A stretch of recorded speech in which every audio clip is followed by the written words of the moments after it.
Ever felt stuck trying to figure out the right price for a property only to struggle again to sell it to a cash buyer? You're not alone. Today on this live call, we're going to be tackling this challenge head on. Learn how to master the art of comping deals and then selling them like a pro. Welcome back, investors. I'm Nathan Payne, and in today's episode, we're going to be diving into how you can comp properties like a freaking pro. You want to be a seasoned pro even though you're still a noob? That's totally fine. I'm going to show you exactly how you can be an expert. So in today's episode, we're going to be discovering these few things: the keys to accurately comp a real estate deal, the strategies to attract and convince buyers to buy your deal, and we're going to be going over some real life examples to illustrate and show you how it can be done effectively. But before we dive in, what's the biggest challenge you've faced in comping or selling a deal? Let me know in the comments. And don't forget to hit the subscribe button for more practical real estate insights. So let's dive right into this live so you all can see exactly how I comp deals quickly and how I sell them to cash buyers ASAP. Let's dive right in. I have a deal that Zishan brought me. So he found it. If you guys can see my screen right here, this is in, I think it's Lafayette. So he found this deal and he reached out before he had it under contract. He reached out to the hedge fund and he got a pre-offer from them. He said, "Hey, I'm negotiating with this seller. What would you be willing to offer?"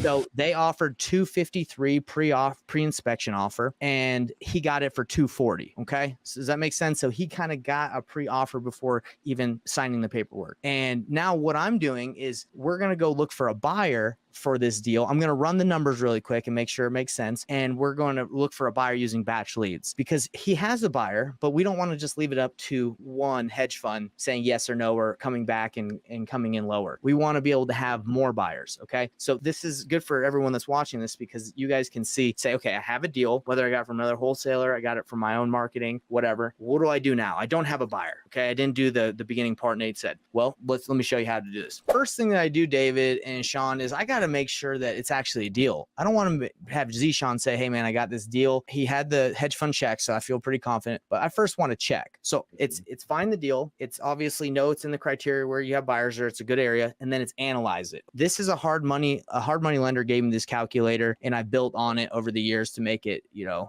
everything that I needed to do. So let's analyze this deal. If you look back, I know it's kind of hard to see. I can't show you guys on YouTube batch leads because it will kick us out because of the information it shows. But I'm seeing that there's a lot of houses that have sold and that are for sale in this area around the 400 to 450 range. Okay. So if I wanted to, I could click on any of these properties right here and I can take a look at the picture and see the condition that the house is in to see if it was a flip or not. Okay. So if a house isn't in a flip, like if it looks like it's been flipped, I'm going to say, okay, that's a good ARV.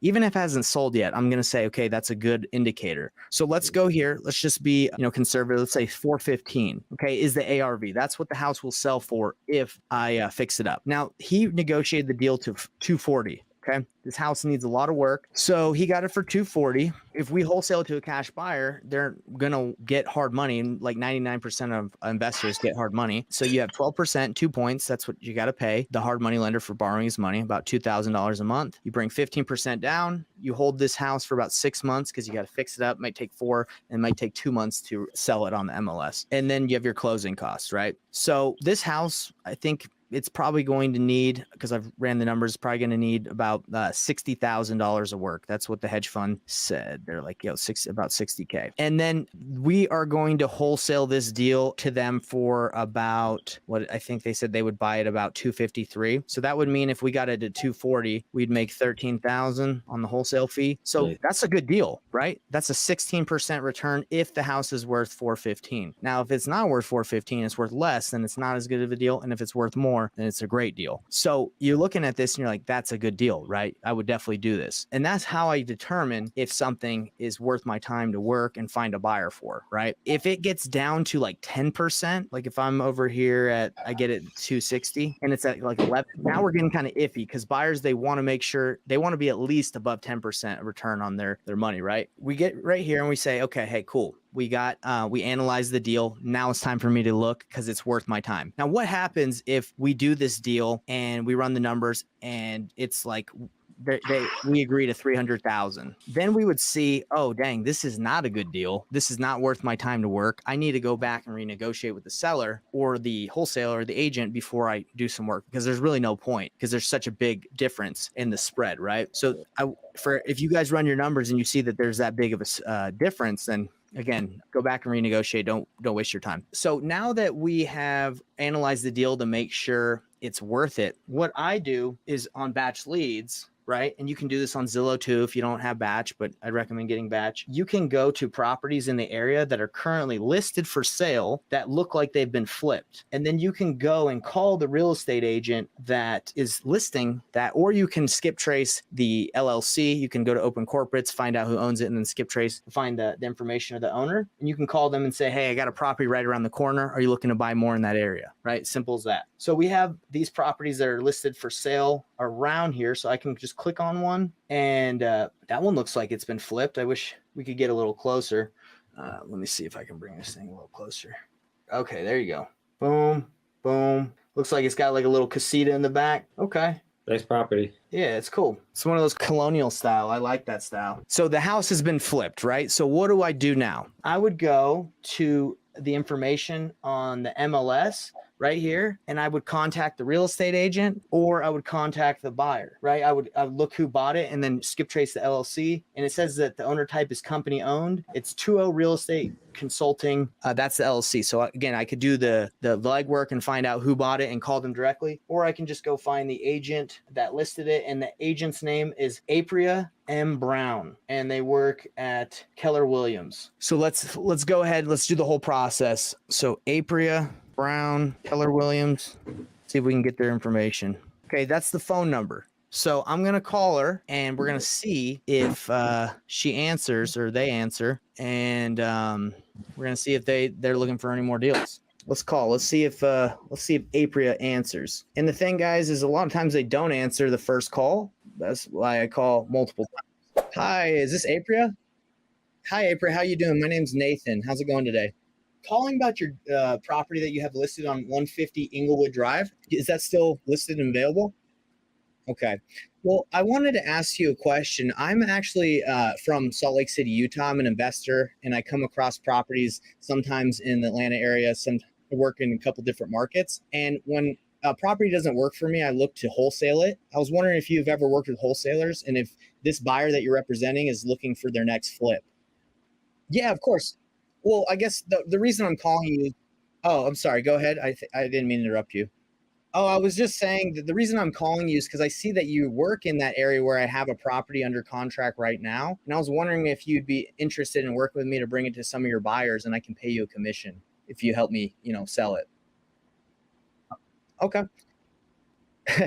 It definitely is just a numbers game. What do you usually negotiate or work out if with wholesalers when you bring a buyer to a property they have? Like, what's your fee? Okay. No, I get that. Yeah, if you were to list this thing on the market, I totally get a 3%. Usually what we pay is usually like if you were to show this to one of your buyers and you bring him to the deal and he wants to buy it, we usually pay like anywhere from like $2,000 to $5,000 depending on the amount of work that it takes. But would that be okay if we were able to do something like that if you were to bring a buyer to this deal that he wants to flip it? Okay. All right, Apria. Well, what's the best way to get you this information about this deal? Is it to text you, to email you? Okay. All right. Well, also, I'm just curious because I don't, I like to set the expectations. When do you think you'd be able to get back to me if I send it to you today on, whether your buyer wants it or not? Yeah. All right, Apria, thank you. And by the way, just to let you know, this is a good deal. I already have a hedge fund that wants to buy it. So I think if your buyer is looking for more flip in the area, I think it would be a good one for him. Especially, I'm looking at the one he did. It looks really good. All right. All right, Apria, you have a good day, and we'll hopefully we can do a deal together. Yep. Bye. That's it. What do you guys think? All right. We couldn't hear Apria, but we could hear you. You couldn't hear her? Oh, yeah, dude. I was trying to give you the signal, but Oh yeah. my gosh, I'm so sorry, guys. It's tricky with the CRM on the computer probably. Dang, that was a great call. She was like, "Yeah, that's fine. You can bring me a buyer." I wish you guys could have heard it because it was a good call. But Yeah. that's it, guys. And if I do this with enough properties around where I have, you know, talked to enough agents, or even just call the guy myself, we're going to get a lot of good buyers and information on whether I have the price at a good price, if this house just sucks and I just didn't know it because I'm not familiar with Lafayette. But that's kind of like the digging you got to do. And I promise you guys, if you do enough of these every day, you're going to be able to sell deals, because this is how it's done. You either email blast, which half the time people don't respond anymore because deals suck. But if you call in individually, say, hey, I need you to look at this. When can you get back to me? And she said, I can get back to you later today. So you want to get that commitment so you're not waiting like a week, you know? What did you think of that video? Leave a comment so I know exactly what you thought, whether it was good, whether it was bad. I want to hear your feedback because I love engaging with you and I will respond. See you on the next video.